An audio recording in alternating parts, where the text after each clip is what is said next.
n'o ye bi arabadonya donkibaru a bɛna daminɛ ni fɛn min ye a kɛra i n'a fɔ an faso Mali ye galomajira jamana de ye a bɛ faamu cogo di ka fɔ kabili lawale la cɛkɔrɔba ni musokɔrɔbaw tuma dɔ la olu tile Maliko la ni tun taara kɔɲɔ na hali denkundi la i bɛ sanu de sirilen musow kunna a dɔw u bɛ kunsigi dali min kɛ sanu de bɛ k'a la tulofara fila in sanu de tun bɛ k'a la juru yɛrɛ bɛ k'a la k'a siri sabu sanu ka girin kosɛbɛ u bɛ gari kɛ ka sanu minɛ tulo la a girinya fɛ a kana tulo fara Mali yɛrɛ ne taara kalo 3 kalan na Egypte an ka kalan n'o ye kunnafoni lase kalan ye o bɛna fori waati min u ko bɛɛ ka i faso ɲɛfɔ wala bɛɛ k'i faso kofɔ i ka jamana ladɔnnen don ni fɛn min ye i k'o fɔ ne tun b'a fɛ ka hakilina 2 de ta fɔlɔfɔlɔ ye fɛn min ye o ye kodɔn ye lɔnni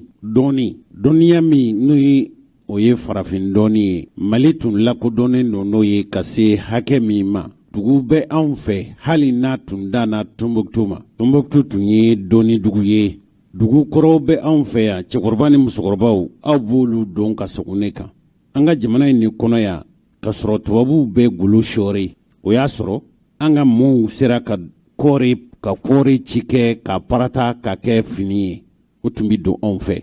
mugu donna anw fɛ farafin fɔlɔfɔlɔ minnu bɛ yen n'olu ye fara jini ka nɛgɛ bɔ a la farafin an ka kɛ duniya yɛrɛ maa fɔlɔfɔlɔ minnu ye nɛgɛ baara an ka jamana bɛ o la nka o yɛrɛ tɛ bi kuma kun ye ko ye n'i y'a ye ne ma dulɔnni ta komi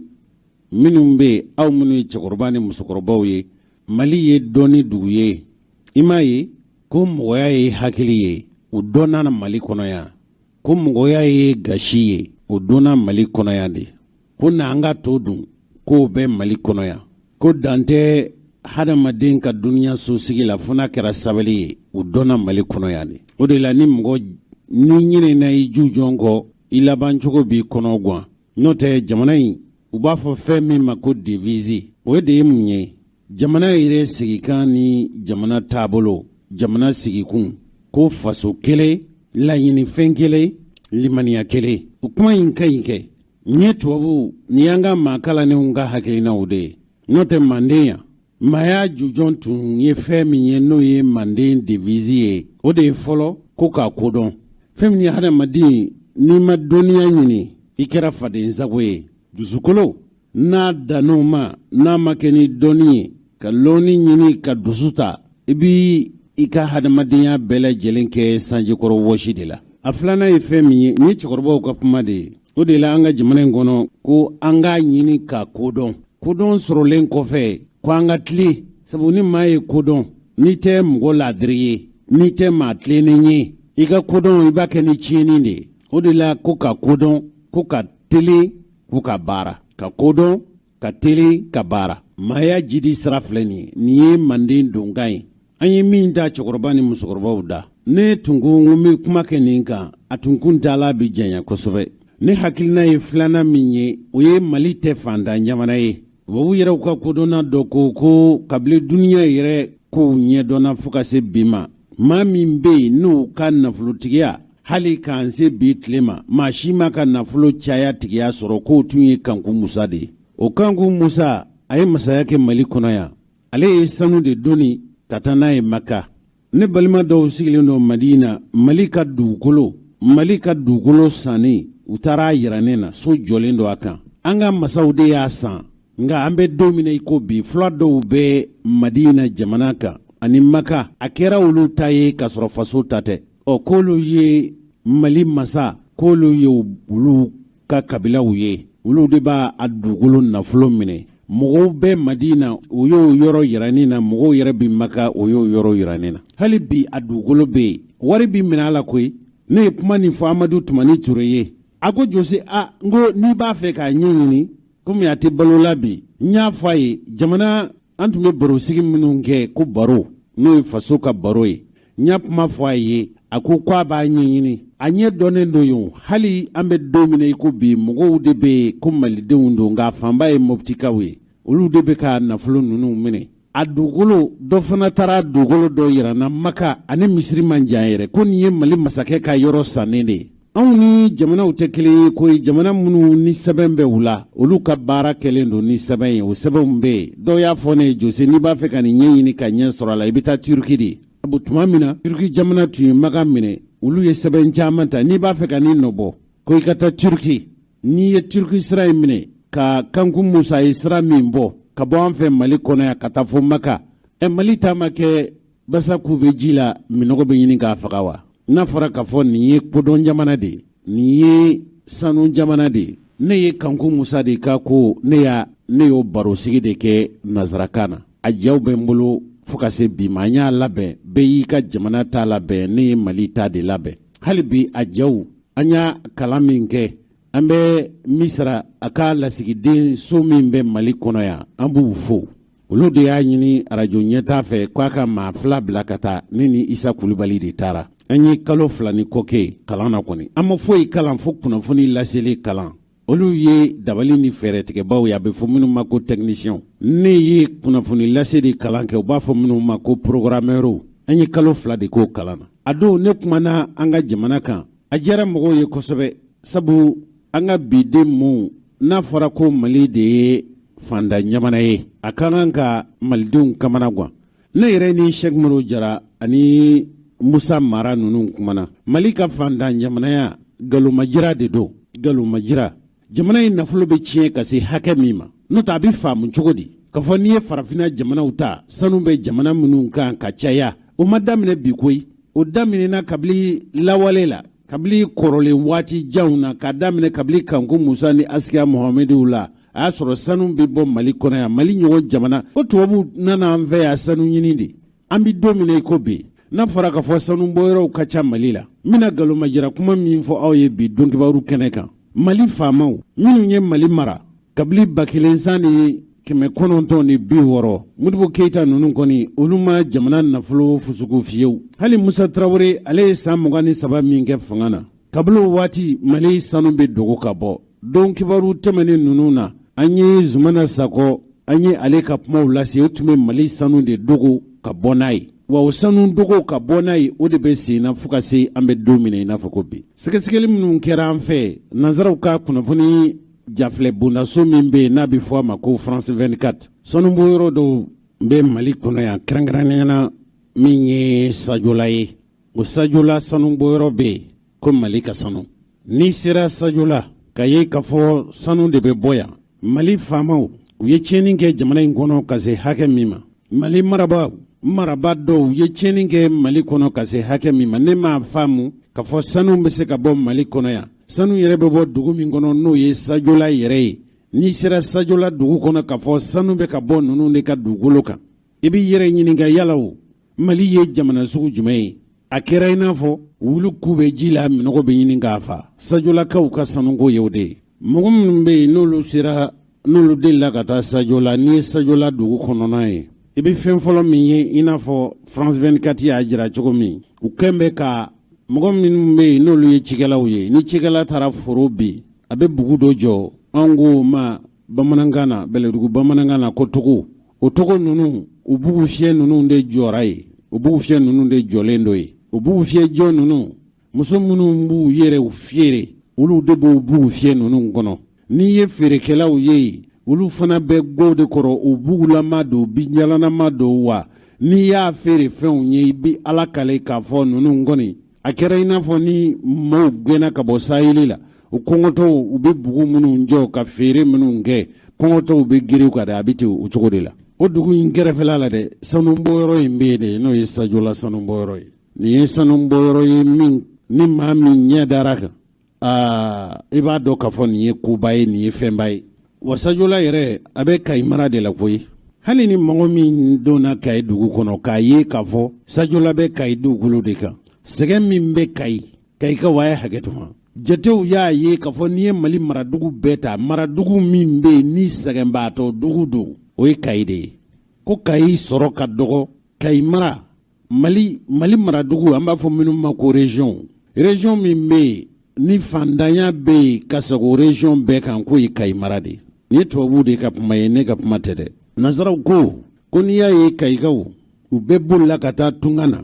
N'i ye Kayi jateminɛ, Kayi saheli jamana de ye. Kayi funteni ka bon ka se hakɛ min ma, ji tɛ Kayi labɔ. Hali n'a y'a sɔrɔ ko ba kɛn bɛ ka Kayi bolo in dɛgɛ, nka n'i ye Mali yɛrɛ jateminɛ, Kayika min bɛ tunga fɛ, Kayika min taara tunga fɛ ɲanimabori la, o de ka ca kosɛbɛ. N'a fɔra k'a fɔ ko sanubɔyɔrɔ in ye Mali de ta ye, ni a tun y'a sɔrɔ ko sanubɔyɔrɔ ninnu k'u tun bɛ Kayikadenw ta k'u bila baara la, wa n'u y'i ta baara la, sanubɔla ninnu u b'i bilakundi la, i tɛ hakɛ sɔrɔ, i tɛ foyi sɔrɔ. Faransi kunnafonilaselaw u ka jafilɛso min bɛ yen n'o ye France 24 ye, u ye nin kamalen ɲininka a ko k'ale tun bɛ baara kɛ, u y'a bilakunda la koyi, wa n'i bɛ sanu bɔ ye baara kasarama de ye. A ɲɛsiranɲɛ fanga ka bon kosɛbɛ, a kasara fanga ka bon. N'i b'o baara sugu kɛ, baara o baara ni baara kasaralama don,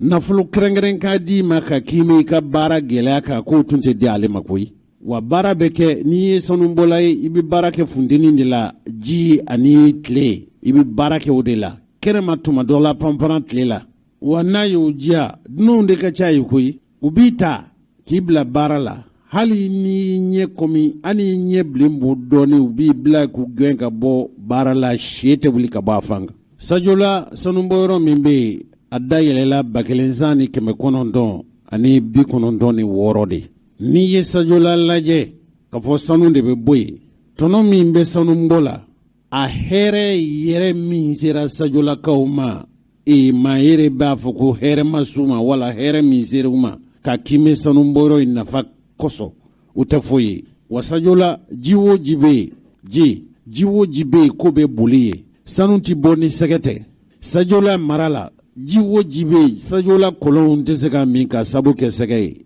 Ji o ji bɛ yen n'o ye kɔ ye, n'o ye ba ye, u bɛɛ lajɛlen siga kɛ an b'a ma k'a fɔ n'i ma farati k'a jiw min, yɔrɔ dɔw bɛ yen n'i y'o jiw min i bɛ sa k'a sabu kɛ pɔsɔni ye. Sabu sanu tɛ ko, sanu tɛ bɔ, sanu tɛ ko n'o sɛgɛ tɛ, a bɛ fɔ minnu ma ko poisson. A sɛgɛlama de don, i bɛ sanu ko n'a ye. Minnu ye sanu bɔlaw ye, minnu ye sanu gosilaw ye, u b'o dɔn. Wa Sajola yɛrɛ, an ka i m'a ye a bɛ fɔ dama minnu bɛ an ka laadala sanu bɔ, u bɛ dingɛ de sen, a kɔlɔnlama de don. Nka Sajola sanu bɛ bɔ, a tɛ bɔ dingɛ kɔnɔ, a bɛ kɛnɛ de kan panparan. Sajola sanu bɔyɔrɔ kɔni, a bɛ kɛnɛ de kan panparan. Wa sanu bɛ ko ni fɛn min ye, u bɛ fɛn minnu kɛ ka sanu bɔgɔw ko, o ye fɛn ye fɛn min, tubabuw b'a fɔ fɛn min ma ko les produits très nocifs. A baga ninnu n'a sɛgɛ ninnu kɔlɔlɔ tan tɛ maa o maa, n'i y'a dun hali n'a dara farisogo kan a bɛ jeni, n'i kɔni y'a dun a bɛ faga de. A bɛ fɔ ninnu de ma ko cyanure de bɛ kɛ ka sanu ko. Wa jamana o jamana b'a yɛrɛ kalama, Mali faamaw, Mali kolatigɛlaw, sɛgɛ min bɛ kɛ ka sanu in ko, jamanaw bɛ jamana na n'a y'a sɔrɔ ko sanubɔyɔrɔ don k'a baara bɛ kɛ ye, n'i ye a baarakɛlaw u b'i sɛgɛsɛgɛ k'u kɔlɔsi k'u nɔbɔ k'u fɛsɛfɛsɛ cogo min, k'o tɛ kɛ Mali kɔnɔ yan yɛrɛ. Mali jigilatigɛ wale min bɛ Sajola sanubɔ la ka ɲɛsin an faso Mali ma, nin y'a jigilatigɛ wale dɔw de ye. Cyanure min bɛ kɛ ka sanu ko, a ka kan ka kɔlɔsi, sabu hali bagan minnu kungo kɔnɔ bagan fara sokɔnɔ bagan ma, fɛn o fɛn bɛ yen n'o ni ma fɛn ye, n'o faratila ka s'a ma, a b'o faga. O kɔlɔsili bɛ Mali kɔnɔ wa? N'o mɔgɔ min b'a fɛ k'o ɲɛɲini, u ka Sajolakaw wele, wala u ka minnu bɛ yen n'o ye an ka jamana hakɛw bɛ ɲini, an ka hakɛ ɲini kulu minnu fɛ, u ka se olu fɛ k'u ɲininka bani. Sajola sanu bɛ bɔ yɔrɔ min, Anglɛkan don, anw ka nanzara kalanmaso ma, n t'a dɔn u b'a fɔ cogo min ko Sebos wala Sebos, olu de bɛ sanu bɔ yen. Jamana minnu bɛ yen n'o de bɛ Sajola sanu bɔ, o ye Ghana jamana de ye. Ghana kelen min ni o ni Mali tun farala ɲɔgɔn kan Modibo tile waati, o jamana o ye Kwaje, o bɛ Mali ni Worodugu cɛ, Worodugu kɔrɔn seleke de cɛ, Ghana ani Canada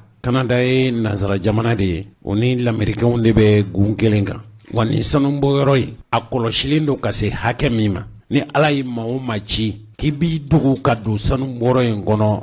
ni min bɔr'o la i yɛrɛ y'o ɲini. Sore yɛrɛ tɛ se ka don sanubɔyɔrɔ in na koyi, maa o maa ye dunan ye k'a kanu ni tɛ k'e k'a don sanubɔyɔrɔ in na, hali ni dabali de b'i bolo i don ni ka gɛlɛ wa ni maa min ko k'i bɛ yamaruya ɲini hali anw kunnafoni laselaw tiɲɛ kɔni don keɲɛba sanubɔyɔrɔ dɔ bɛ yen ne kɔni taara ala ko tiɲɛ an taara sɛgɛsɛgɛli kɛ sabu an y'a mɛn ka fɔ sajolakaw an y'a mɛn ka fɔ keɲɛbakaw olu ka sanubɔyɔrɔ mɔɔw tun bɛ kɛlɛ la anw taara sɛgɛsɛgɛli kɛ yen jɔn k'a la a don u kɔni ye anw bila ka don o ye keɲɛbata de dɛ nka sajola ta in ni maa ma tɛ baara kɛ ye wala e tɛ mali faama ye wa faama bɛɛ tɛ dɛ jamanakuntigi minisiri n'o tɛ maa gansan ni ala y'i ci k'i bɛ taa k'o ɲɛɲini kɛrɛnkɛrɛnniyana minnu ye sɛgɛsɛgɛlikɛlaw ye e donni ye fo ni ala farali kan wa kalo o kalo malidenw sanu tɔni de bɛ bɔ sadujo la sanu bɔyɔrɔ la u b'a dɔnni ka taa n'a ye Gana n'u ma taa ni min ye Gana u bɛ taa n'o ye farafinna tilebiyanfan kɛ pankolon jigin kɛnɛ de bɛ yen pankolon jigin kɛnɛ sanu de bɛ ta pankolon na ye k'a dɔnni ka taa n'a ye Gana wala Afrique du Sud nin ye misali kelen dɔrɔn de ye nin ɲɔgɔn na sanu bɔyɔrɔw donni ne de don sanu bɔyɔrɔw caman de bɛ Mali dugukolo kan wa o sanu bɔyɔrɔ ninnu a bɛ dunanw de bolo koyi dunanw de nan bɛ ka sanu bɔ Mali kɔnɔ yan n'a dun fɔra k'a fɔ n'i ye diɲɛ jamanaw ta jamana laban diɲɛ la jamana minnu bɛ yen n'o ye kɔdan jamanaw ye jamana laban minnu bɛ yen n'olu ye fantan ye ka tɛmɛ diɲɛ jamana bɛɛ lajɛlen kan Mali b'o jamanaw la e ka Mali lajɛ bani ko sanu bɔyɔrɔw bɛ anw fɛ yan a fanba dunanw de bɛ ta ka bɔ jamana kɔ kan ka na o sanu bɔ Mali dugukolo kan Mali faamaw kabili 1900 ka Musa Tarawele to fanga na sanu bɔyɔrɔ kelen dɔrɔn de tun bɛ yan o tun bɛ kalana de min fɔra an ye ko Musa Tarawele tun bɛ sanu ninnu bɔ de komi a yɛrɛ tɛ balo la de ni sanu ninnu bɔra riches de tun bɛ sanu in bɔ sanu mana bɔ dɔrɔn a bɛ san kɛlɛkɛminɛn de la k'a di Mali ma riches ba ye sanu bɔ n'u ye sanu bɔ u ka Mali ka kɛlɛkɛminɛnw o ye chariw ni avion miki tun bɛ Mali bolo a tun tɛ jamana caman bolo n'i y'a ye k'a fɔ waati jamana tun tɛ ɲɛdonna kɛ Mali la o tun ma sɔrɔ foyi fɛ fo riches tun bɛ sanu bɔ kalan sanu bɔlen kɔfɛ a b'a kɛlɛminɛnw a b'o ta k'o di Maliw ma an faso Mali ma kɔni Mali ta ma kɛ galomajara jamana ye n'i y'a ye k'a fɔ bandaw yɛrɛ a sigira fanga na Zumana Sako Musa Tarawele tun bɛ waati min u tun bɛ Mali sanu dugu ka bɔ an ka donkibaru tɛmɛnen ninnu Zumana Sako ɲininkara barosigi dɔ senfɛ a tun ye min fɔ an tɛna segin o kan bi u tun ye sanu dugu Zumana Sako ka minisiriya bɔ jɔra o senfɛ ka sabu kɛ o de sabu sanu in tununna taafama y'a la Zumana Sako y'a kumaw fɔ an tɛna segin o kuma ninnu kan an tɛna segin o kuma ninnu kan an ka segin dɔ kan o basi la sanu in tununna cogo min kɛra sabu ye ka Zumana Sako bɔ minisiriya la kunkurunin dɔrɔn don a ko ale bɔra kalama tuma min a ye weleli kɛ min tun ye aéroport ɲɛmɔgɔ ye a y'o ɲininkali min kɛ kunkurunin don kana kuma furancɛ janya kosɛbɛ kana kuma caya kosɛbɛ kunkurun dɔrɔn de t'a la o ni Mali julaw dɔw ani mɔgɔ kun bɛ min tɛ jula mais minnu tun bɛ julaw protéger Mali sanu kun b'o de exporter frauduleusement o kalama an bɔr'o kalama donc an ye jan dɔ d'aw ɲɛ a fɛn dɔ le 15 samedi 15 août 87 an jan d'aw ɲɛ l'équipe d'Oski-Senga, dirigée par Moussa Yoro Sidibé, qui était l'inspecteur général du ministère des Finances. Bon, ancien directeur de la Comatex. Bon, Ani Amirou Bokoum, douanier, Alassane Sangaré, douanier, Soumano, douanier, et division des enquêtes. Occupé quoi pour Oski-Senga. Bon, il y a une photo, jamais déchirant à où tu as su. On avait tous les détails. On a un bon, avion qui mettait à 22h30, mais que 22h, bête donnée encore. Passager bête donnée encore. Nous sommes salués dans une cantine métallique à bord de direction. Alors je venais à l'aéroport là. Je n'ai fait de retard, je connais l'avion. Je n'ai pas d'avion. Mais à l'aéroport avec un ami. Il y a un truc. Donc, pendant la culture là, il y avait le chanteur congolais là. C'est très populaire aussi. Au premier concert là, pendant la culture là. Ne bora bureau là vers 20h comme ça. Nous dans ces loin, ne alma de chambre qu'on est directement table la Dominique. Mon ami la modi modi personnel, on a amson nana, tu vois. Qu'on va faire ta concert là, tu vois. En vraiment bon, en mettant bloc concert là, mais tu rebord, maman fille timido. Donc en mettant l'aéroport, en terrasse sans fait, balcon. Voiture de là j'ai vu, trop et puis un malien. Après on a trouvé Saint-Jean mais qui était en civil seulement où je quand là après qu'à bouler kata mon ami Diallo le fera bouler à bouler kata mais comme tu vois avion nana avion ta bon la malle a flain mais aussi grand dibila vitesse avec mes 505 femmes là de quoi vitesse tout fait c'était qu'à faire ou fait ça t'a dibila et cacher quelque chose n'est tout ça avec Moussa il dit Moussa ça va dit ah comme lui ça va tu es là il dit oui je suis là bon digna non bon gars gratuit ah comme pourtant tous les renseignements étaient précis hein, tu vois mais comment sont embarqués comment sont embarqués mais LTA comme là non mais LTA à l'aide de transport aérien la dénima fait fionti tu vois bon papier donné médical LTA moi ama LTA non ko sabana directeur ko LTA ko to garder bon ko mo ci Bruxelles ko ne ko nga aw daro la mo de jili aw daro la les représentants du transporteur LTA ko lu bon rien am sa mi ngi de nga fu do ko ci Bruxelles mais ama bu lo nga ya be awul kan atto ko rudi de wolf ne nga awul kan yiri monsieur rudi de wolf mo ni dossier de fraude contrebande d'or là ama be kala avec un détail d'amant de l'idée ouais comme j'ai dit à vous donner là, arrêtez le papier, les papiers de Bruxelles. Là, bon, j'ai dit, je vous donne 5 minutes, minutes d'ourou. Vous sortez la LTA, je vous fais coffrer immédiatement. Qui est bien comme tomate d'ourou, il y a tout le monde nasra. Avec des coups de tomate d'ourou. Tu vois, nasra, on a 10 minutes. Puis, des coups de tomate d'ourou. Ouais, quoi, LTA va aller, mais avec un 16 là, 16 qui me plaît, il y a plein de souvenirs là. Ce que voilà. Nous vous donnons, embarquez le, attendez, n'est pas pour vous, mais moi de bureau de Raphaël. Il y a la béca, quand elle me dit de bon. Il y a un téléphone là, à Bruxelles, il pas d'un flamand. Ça que toi, quand tu es anglais, flamand. Douane béca, elle t'a photocopie de quai. J'ai dit, mais ça passe chez vous, non? Non, photocopie, t'as deux. Demain, le tribunal va c'est pas authentique. Les originaux, prenez les originaux. Maintenant, j'ai la copie de Kadidjama. Tu vois? Donc, à 5h du matin, on avait le point déjà. Entre janvier 85, date de la ligne Sabena Bamako, Bruxelles. Et c'est 15 août 87, c'est plus de 11 tonnes et demi d'or. Nous qui avons exploité frauduleusement. À 2 jours, fait 150 kg d'or. Pour nous prendre exploité frauduleusement. À LTM. Le directeur de la douane, Sanogo, avec mes sebou, il va donner la série. Il y a un téléphone. Il dit, il faut qu'il rentre immédiatement, qu'il me trouve à Bamako à 8h du matin. On est à 5h du matin. Moi, 8h du matin, je me trouve au bureau. Bon, là, il y a une disposition en temps. Et j'ai dit, ah, tiens, le représentant de la Sabena, Brune de Wolf. Alors, on va aller contrôler quand même Bruxelles. Koko ou nega nyonyi ko ka solution na sur la ko na ine ko ka solution sur la mais even mali charia non no mali charia là ni fraude façon la sanction c'est quoi 6 fois la valeur de la marchandise c'est-à-dire marchandise mi exportée frauduleusement na valeur 1 milliard amane be ka 6 milliards au drone le moyen de transport et fraude que ni bolifemi akara panguri akara bateau akara négocier au be confisqué c'est pas tout hein le pilote mami avion bolifé comme on dit faut faire une négative il ka avion valeur régulier. Il dit quoi, la marque 30 milliards. Moi, à l'hôtel, à ma valeur. Tu vois? Donc, il faut prendre des dispositions pour la compagnie.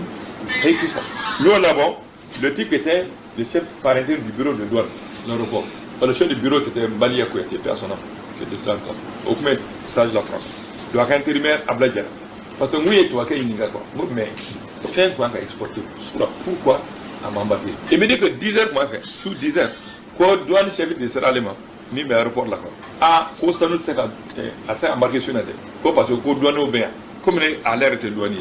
tu vois ah ni tu es zumana sako kablo wati mali sanu bi dugo kata e ma mali famaw ye ni ye mali famaw laje eni min banana ni kulo dimiye ma mi mine obi yere doni kata yere furake jamana ko kan yen dogotoro so na flo min bi bo hake de bala ni ye mali famaw laje jamana ye joyoro di ma minu ma kolu ye kulatigelaw le ni yu ka soro laje ka sara wari laje engo de ato shemar kuna re ko segesegeli ko kuma be ka fo ko ka mali barakelaw furuba barakelaw nyininga mobli hake mi bolo yesu hake min jo ere duguta bambali mi ni bo ke kata jigi dakamana hotelula jamana koka kuni mali furuba barake nyemu nyininga rabu nafulo boyro me kwa be bitaka sola mo yi ministry yake mali ngono ya u ye sangelenge ministère la u ye so munu njo abebia ite Bamako falen do dakamana so la wa soro nyini ni soro le o te bashi o jamana joli te bashi o nga nyi jamana ilaje ko mali esegembato jamana e kume Bamako ya ne tara e dagate sigi uluka so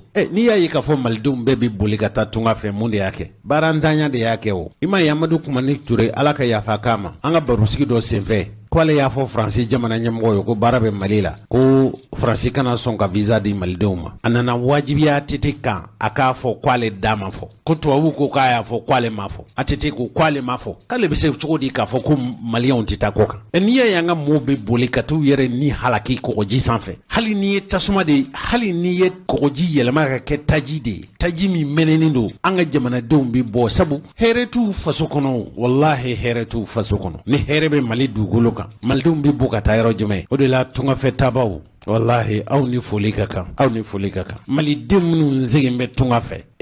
Kayi mara Kayi yɛrɛ dɔrɔn tɛ tuguni Mali yɛrɛ yɔrɔ bɛɛ don hali tuma na tuma min ni tun ye jateminɛ kɛ an ka ka daminɛ Mopti mara la Segu yɛrɛ kɛ ka daminɛ Segu ka taa fo Gawo olu tun tɛ taa yɔrɔ la olu tun tɛ taa yɔrɔ la nka Mali yɛrɛ yɔrɔ jumɛn bɛ bi k'a denw tɛ tunga fɛ o tɛ o de la basi la tungafɛ taba ninnu ni foli ka kan dɛ ya Mali faamaw tungafɛ tabaw aw minnu segin bɛ tunga fɛ ni sɛgɛ ye min ye tungafɛ tabaw tanu ni bamanankan ye ne balimamuso Aminata Dramane Traoré a ko n'i y'a ye fantanya kɛmɛ ka kolokolo anw fɛ Mali kɔnɔ yan foyi tɛ fo nanzaraw ka dunko jugu ani an ka faama jugu minnu bɛ yen n'u bɛ fara faamaw kan ka jamana in buruja ka jamana in tɔnɔ kumaniya wallahi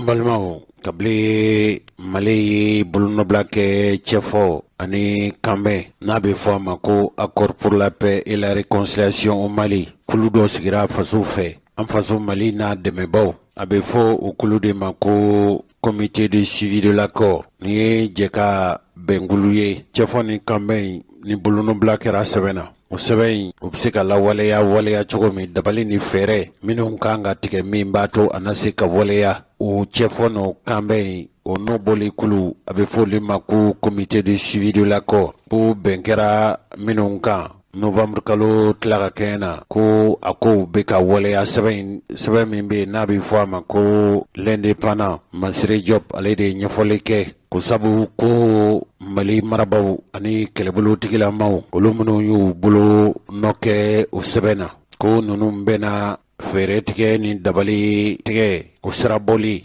wale dɔw kan n'o ye wale jɔnjɔnw ye min b'a to o cɛfɔ ni kanbɛn a bɛ se ka lawaleya cogo min ko ni ŋaniya in nin baara bolodalen ŋaniya ye fɛn min ye o ye k'a fɔ bɛn kɛra ko minnu ka sɛbɛn in kɔnɔ a ɲɛ bɛ se ka sɔrɔ yanni furancɛ fanga in bɛ fori Masire Diop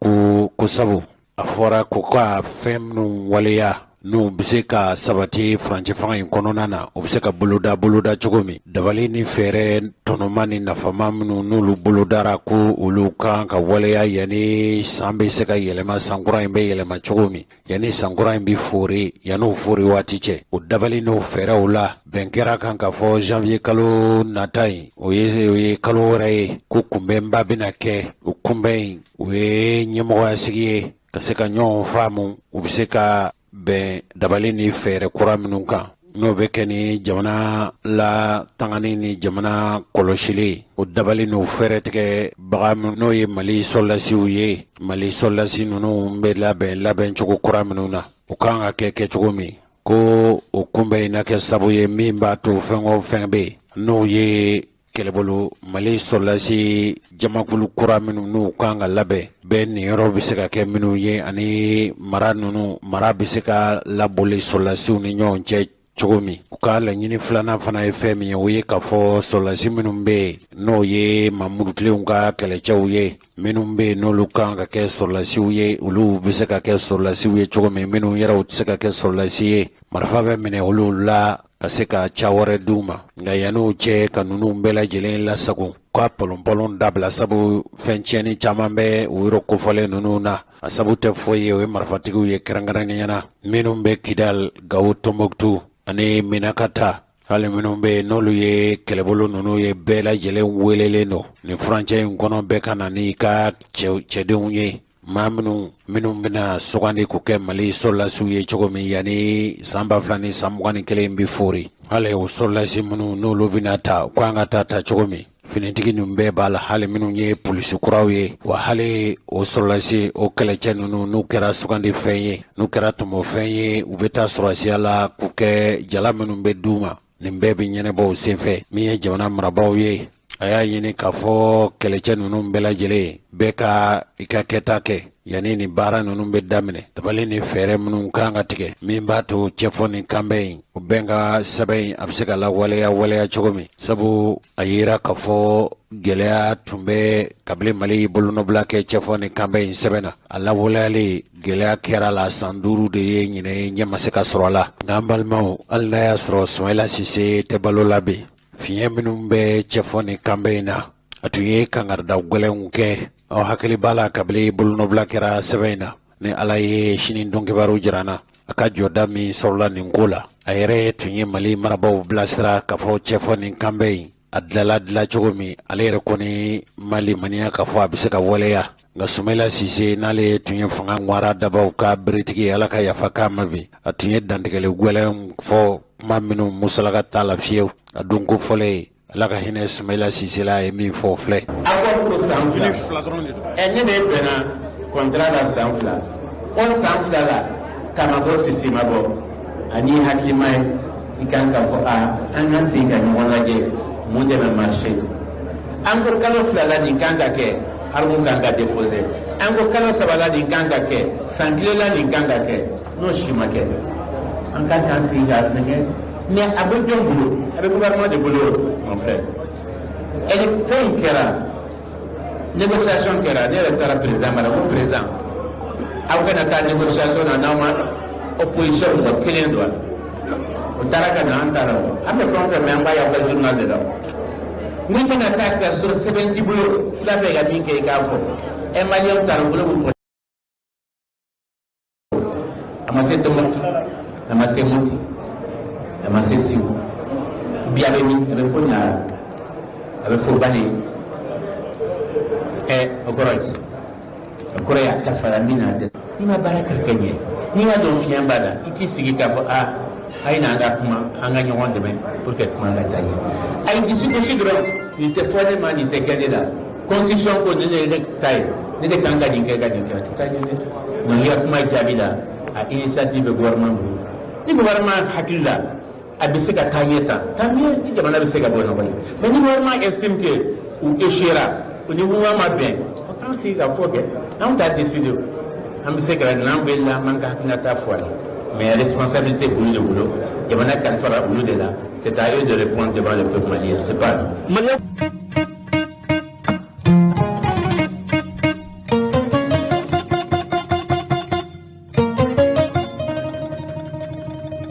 an balimaw nanzaraw olu ka kunnafoni fasirila se sɛbɛn dɔ bɛ ko le monde Afrique a ko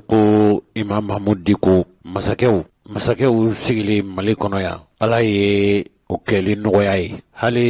ka mɔgɔw kɛ ɲɛmɔgɔw ye ka mɔgɔw kɛ kuntigi ye ka mɔgɔw bɔ kuntigiya la ala y'o nɔgɔya Imam Mahamudu Diko ye tuma min na san 2000 ni san 13 sɔrɔla mɔgɔw fɛ ka dɛmɛli kɛ Ibrahim Boubacar Keïta ka sigi fanga na ko diinɛ ɲɛmɔgɔ min bɛ n'a ma kɛ di kosɛbɛ ni jama b'a nɔfɛ b'a ka kumakan mɛn ko a niyɔrɔ bonyana kosɛbɛ Ibrahim Boubacar Keïta ka fanga benni na kalo tile 18 tɛmɛnen ko nin cɛ in ni ca wɛrɛ t'a la fo a ka jamanadenw ka hɛrɛ ni laɲini foyi t'a la fo ka mun laseli a ka misiri kɔnɔ mɔgɔ minnu miiri la k'u bɛ se ka jamana in lata u ni ɲɔgɔn sira fɛ min tɛ silamɛw ka kuntilenna ye ko Imam Mahamudu Diko a lakodɔnnen don mɔgɔw fɛ mɔgɔ minnu silamɛya lafasabaw don a waleyali la komi Imam Mahamudu Diko ye n'a bɛ kina kimi n'o ye Badalabugu ye Bamakɔ yan jamana yɛrɛ a politiki ko ale y'a cogoba ba dɔ ye sabu a kɛra mɔgɔw a sɔrɔla mɔgɔw fɛ wala a kɛra dɛmɛba ye Ibrahim Boubacar Keïta ka sigi fanga na wa a kɛra maa ye maa min yi nin don Ibrahim Boubacar Keïta ka fanga benni na a yɛrɛ a tun bɛ a bɛ IBK de wele k'a teri n'a balimakɛ san 2000 ni san 13 kabila o waati fo ka se bi ma kabili san 2000 ni san 9 ko Imam Mahamudu Diko sɔrɔla mɔgɔw fɛ mɔgɔ minnu sariya min tun b'a fɛ ka taa Mali marabaaw fɛ n'o de ye du ani dudenw u be mara ni sariya min ye n'o ye code de la famille ye a yera k'a fɔ a sigikun wala kɛkun tun ye ka dɔ fara musow ka hakɛ kan a kɛra mɔgɔ ye o waati min lakodɔnna jamanadenw fɛ diɲɛ jamana yɛrɛma hɔrɔnyadenw ani hakɛ ɲinitɔ minnu bɛ an fɛ Mali kɔnɔ yan olu tun ka laɲini ye fɛn min ye o de ye ka cɛw ni musow kaɲa cɛnimusoya ka bɛrɛbɛrɛ don la an fɛ Mali kɔnɔ yan a kɛra mɔgɔ ye mɔgɔ min wulila k'i jɔ o senfɛ kabili Ibrahim Boubacar Keita ka fanga in de firila sa yala Imam Mahmud Dicko mɔgɔ minnu nana a dala ka fɔ a ka hakilina n'a ka kuntilennaw n'a ye wulikajɔ minnu kɛ wulikajɔ ninnu k'u bɛna fara k'a ka kuntilenna ninnu n'a ka hakilinaw bɛ se ka sabati cogo min yala o mɔgɔw tɔmɔcogo de ma ɲɛ wa sabu a kɛra tuma dɔ la dɔw fɛ ko maa sugu bɛɛ tun kɛra nafɛn ye Ibrahim Boubacar Keita ka fanga in a dafirilen kɔfɛ Imam Mahmud Dicko a mankan sumana dɔɔni o de senfɛ sa kɛrɛnkɛrɛnyana min ye kɔsa in na ye mɔgɔw bɛ mɔgɔw la minnu y'u kanbɔ caman bɛ yen olu ye mankutu tiɲɛ ta ka Imam Mahmud Dicko sɛgɛrɛ dɔgɔkun tɛmɛnen a fɛmaw u tun ye wulikajɔ kɛ juma tɛmɛnen ka jira k'a fɔ janfa minnu labɛnnen don ani mɔgɔ minnu nana ka na don Imam Mahmud Dicko senkɔrɔ ka u sago sɔrɔlen dɔw ta ye u ka laɲiniw masɔrɔ ye dɔw ta ye an sago sɔrɔla olu ka kɛta n'u ka fɔta n'u ka walew o kɛra sabu ye dɔw bɛ ka Imam Mahmud Dicko ka sɛbɛkɔrɔ kɔrɔfɔ bɔlɔlɔw ani laseli kɛnɛw kan nka hali bi sabu mɔgɔw bɛ mɔgɔw la minnu kɔni limaniyɛnen don k'a fɔ jugusago kuma minnu bɛ ka fɔ mankutu tiɲɛ kuma minnu bɛ ka fɔ lagosili kuma minnu bɛ ka fɔ ka ɲɛsin imam ma ka sabu kɛ a ye wulikajɔ min kɛ mɔgɔ min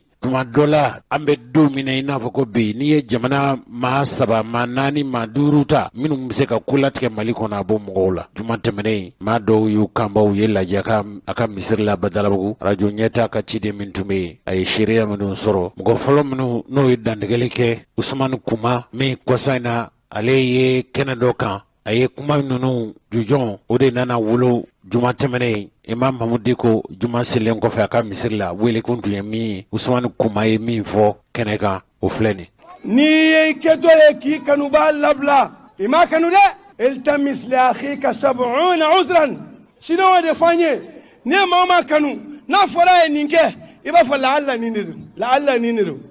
kana girin k'a don i dusukun kɔnɔ abada silamɛ a b'a silamɛ ɲɔgɔn lusura ta a ye mumini a b'a mun ɲɔgɔn lusura ta a ye fo ka bɔda de d'a ma o tuma na silamɛya yɛrɛ kɔnɔ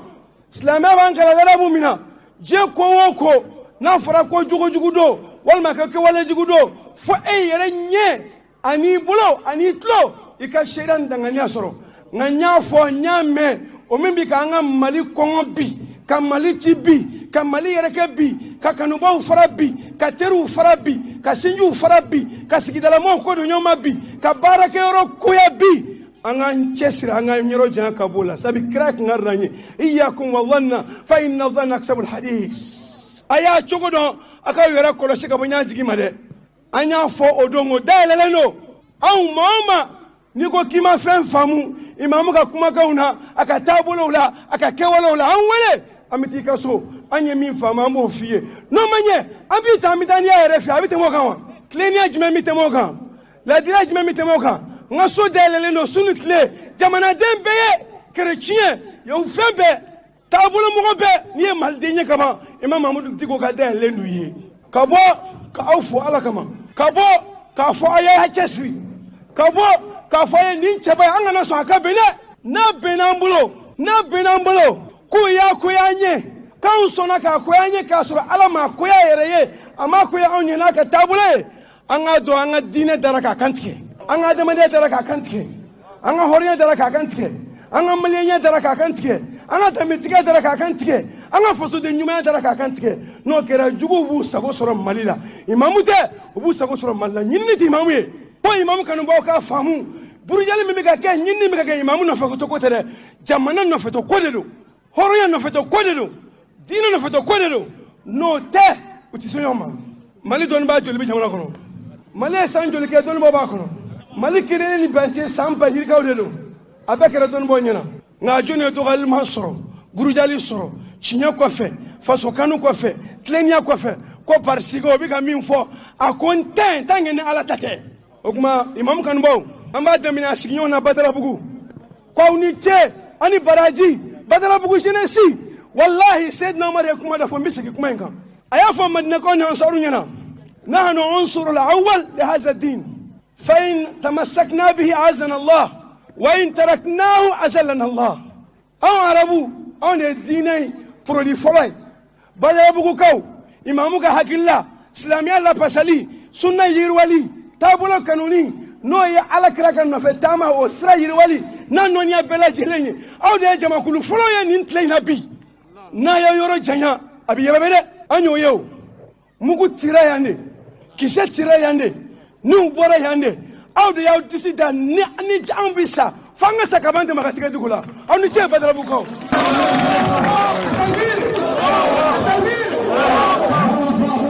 an kanu ba to yoro jona mo munimi jamana ko kan imam kanu ba to an munimi jamana ko no wela kumi sama da amina ba sura bi takami chelaya abi sisi chelaya abi gazi chela abi ka fo lado abi ka bo lado ko horonya ka sabati malika libere ka ba jugu bolo o jugu e joni ye munun kutanga horonya fe anti kenya soro anti fura soro anti unti kala anti sekata kala orla anga no folo cheleno badara bugu chine sire bora ko abadani imam to lutita walhamdulillah rabbil alamin o ko fe mouvement to bela jeli club de soutien anga sogala anga sogala anga to imam ka kilo ko anga ta ka yamare ko na ya wele je dongo ka robo o ka soro amba le ko yala ka fo islamia jawde abodo alimane no ye ayo fo la se mali chena musobema ka la sa de nyogon bema ka la sa baraga nyogon bema ko ne digo kelende de ne bi fengo fenna awde faralanka o kuma na mamunu o bika club indeme nu kan na fulo ye jamana kono jamana ko kan aka don fengo fembina abebita tasrala wa an sembala an bulo bala anti kari kabo imam ma bada fonu ye anke ala sagoye ala kanu fana duma nyonte ami imam ko fa ka kilawla amba ko fa ka tabulula ami do oke ala ka imam la kenya ala ka koloshi ala ka tanga ala ka kana jigiye ala kana labla ana balmake nyoron sirfike ala ku nya nyefe ala ku meka dinen la pasa ala ka nu faranyo nga dinen nga tanyina ala ka nu faranyo nga jamana ka tanyina ala ka nu faranyo na horonya tanyina ala ka nu faranyo na jamana denya nyumanya ani jogo nyumanya o kanuno ko tanyina ay do oke otma badara bugu kaw imamu kanu baw ani munu jera nyon fe fana mouvement bela jele na mbo fo nga kuma na kuma be nyo ya yerela no ya emsenge hakillala famiyala ala ka barka do tabulo bela jelena mogo ko ka dine la pasa mogo ka gorjegani akele mogo ko anti yamradi ka chawni musoga kele nya chiena ambi ko be ambi ko sini ala ka naw deme haketo bi ni kan sallallahu muhammadin